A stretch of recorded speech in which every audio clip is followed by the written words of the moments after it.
Hello student, आज आपण इथे एक इम्पॉर्टंट टॉपिक डिस्कस करणार आहोत जो की आहे lobes of brain and their function. So let start the topic. Sir, image दाखवलेली आहे, त्या इमेजमध्ये व्हेरियस लोब्स दाखवलेले आहे ब्रेनचे कलरनुसार. जसं फ्रंटल लोब्स जो आहे तो येल्लो कलरचे डिनोट केलेला आहे. देन परायटल लोब जो की स्काय ब्ल्यूच्याने डिनोट केलेला आहे. देन ऑसिपिटल लोब जो आहे तो पिंक कलरच्याने डिनोट केलेला आहे. आणि टेम्परल लोब जो आहे तो डार्क ब्ल्यूच्याने डिनोट केलेला आहे. तर फ्रंटल लोब्स जी आहे ती कोणती ॲक्टिव्हिटी परफॉर्म करते ते सांगितलेलं आहे पहिले. तर प्लॅनिंग करणे, रिझनिंग, प्रॉब्लेम सॉल्विंग, पर्सनॅलिटी किंवा मग रेग्युलेट इमोशन्सला रेग्युलेट करणे, प्लॅनिंग, रिझनिंग किंवा प्रॉब्लेम सॉल्व्ह करण्याची जी ॲबिलिटी असते किंवा ते कोण करते, फ्रंटल लोब्स. त्याला कोण रिस्पॉन्सिबल असते, फ्रंटल लोब्स.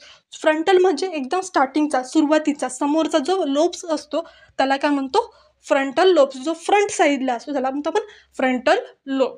त्याच्यानंतर परायटल लोब्स. फ्रंटल लोबच्या नेक्स्ट काय असतो, परायटल लोब्स, जो की नंतर मिडल साईडला असतो. ठीक आहे.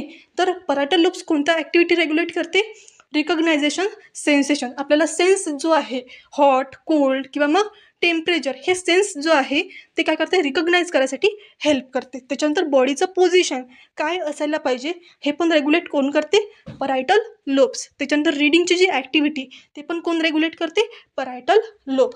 त्याच्यानंतर टेम्परल लोब. टेम्परल लोब कोणती ॲक्टिव्हिटी परफॉर्म करते, जसं अंडरस्टँडिंग झालं, लँग्वेज झालं, हिअरिंग झालं, स्पीच, मेमरी किंवा लर्निंगची जी ॲबिलिटी आहे ती कोण परफॉर्म करते किंवा कोण रेग्युलेट करते, टेम्परल लोब.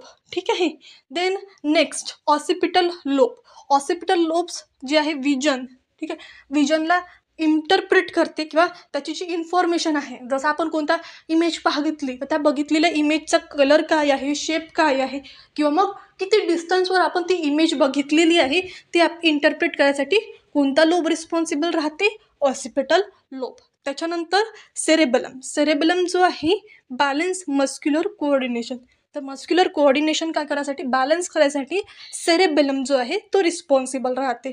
त्याच्यानंतर ब्रेन स्टेम. ब्रेन स्टेम जो आहे जो खाली दाखवलेला आहे बघा इमेजमध्ये, इलॉंगेटेड आहे. ठीक आहे. तर त्याला काय म्हणू आपण, ब्रेन स्टेम.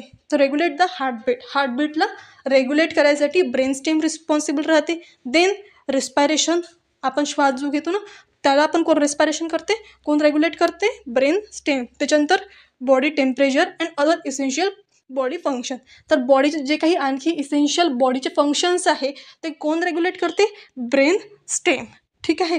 तर इथपर्यंत होतं लोब्स